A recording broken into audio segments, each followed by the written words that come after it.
तो आप सबका यहाँ पर स्वागत करता हूँ कि आप अपना कीमती समय निकाल कर आए। घोटाले एक नहीं कई बार हो गए। भ्रष्टाचार के आंकड़े करोड़ों अरबों पार हो गए।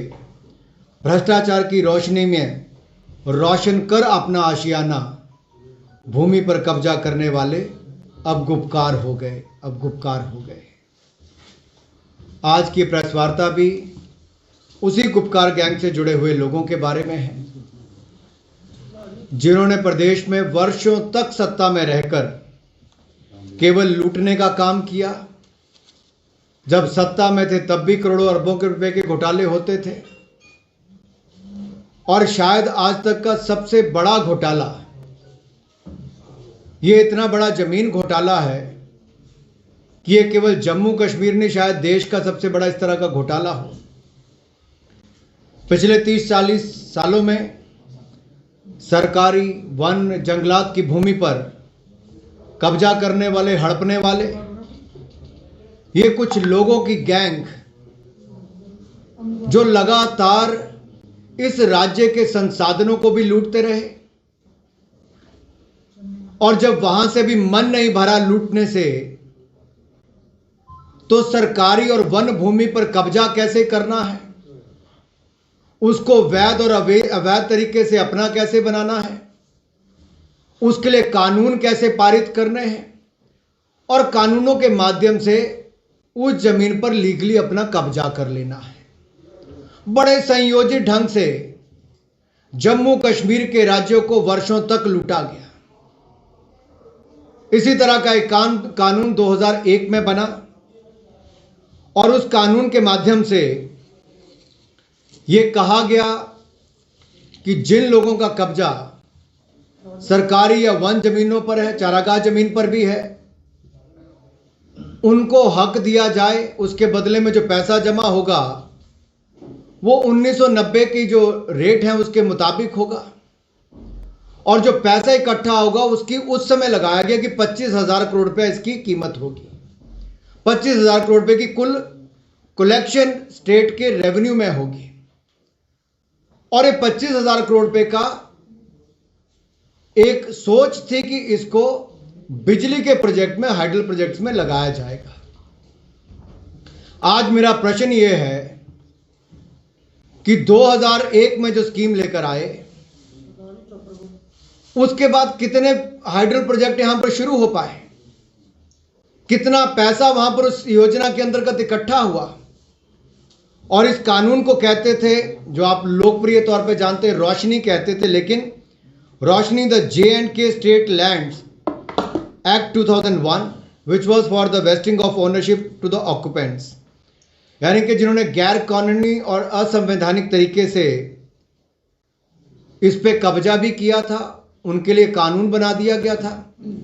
लेकिन हाई कोर्ट की बेंच ने इसको गैर कानूनी और असंवैधानिक करार किया, इस कानून को भी।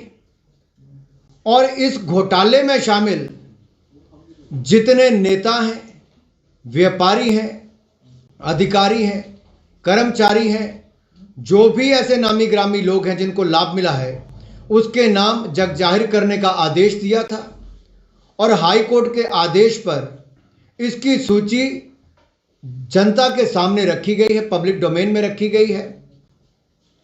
और अब जो खुलासा हुआ है वो मुझे लगता है कुछ ऐसे नेताओं के नाम आए जो अपने आप को बहुत पाक साफ दिखाते थे, बड़ी बड़ी बातें करते थे, लेकिन उन बातों के पीछे केवल अपने घोटालों को छिपाने का काम था। यह गुपकार गैंग की नींव तो 2001 में रख दी गई थी। जमीन पर कब्जा फारूक अब्दुल्ला जी करते हैं, उनके रिश्तेदार करते हैं, एनसी के नेता करते हैं।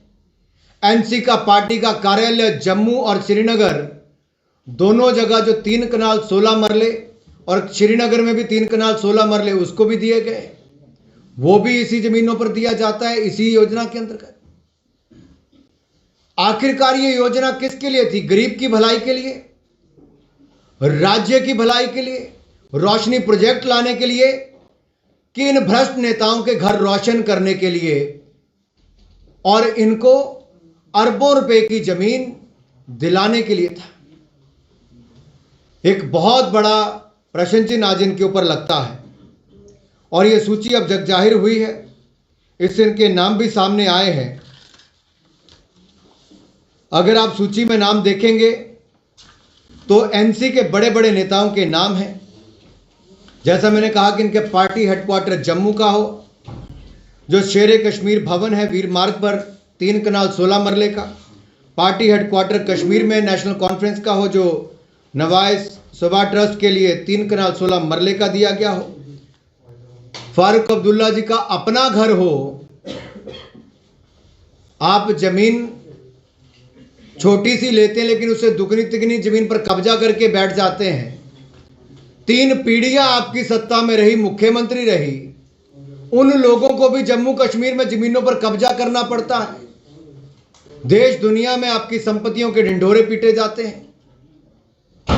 आखिरकार ये कानून किसके लिए बना था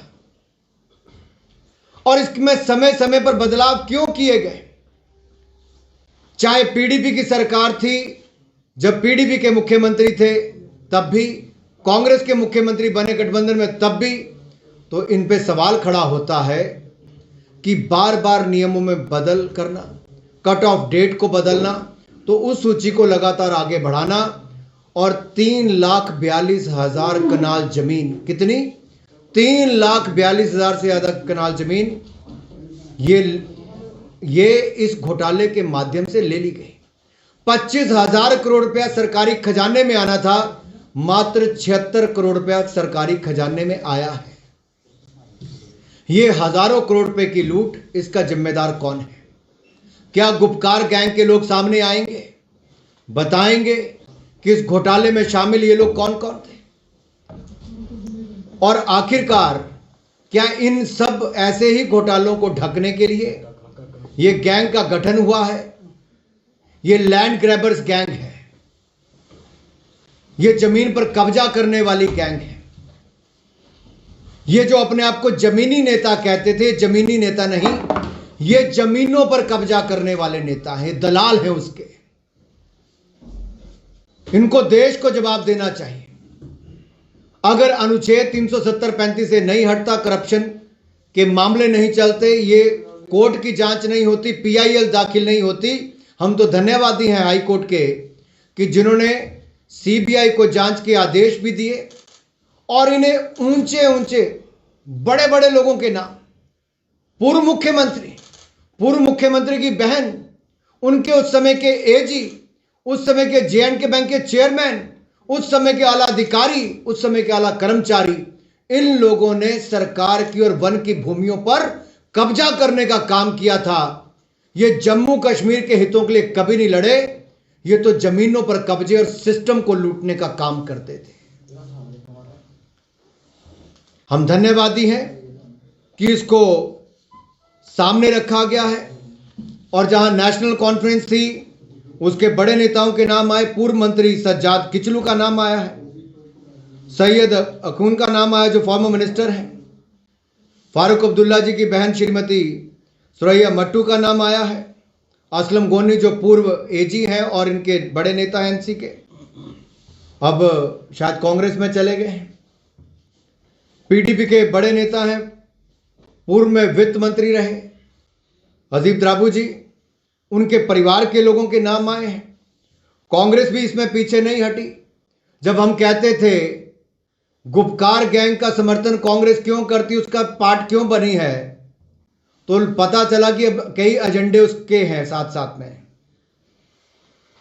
माजिद वानी जी हो, के आमला जी हो, वानी जी हो, ये इनके नाम जो आए हैं कांग्रेस के, ये भी और ऐसी लंबी लिस्ट है जो नेताओं की, अधिकारियों की है जो इस घोटाले से जुड़ी है।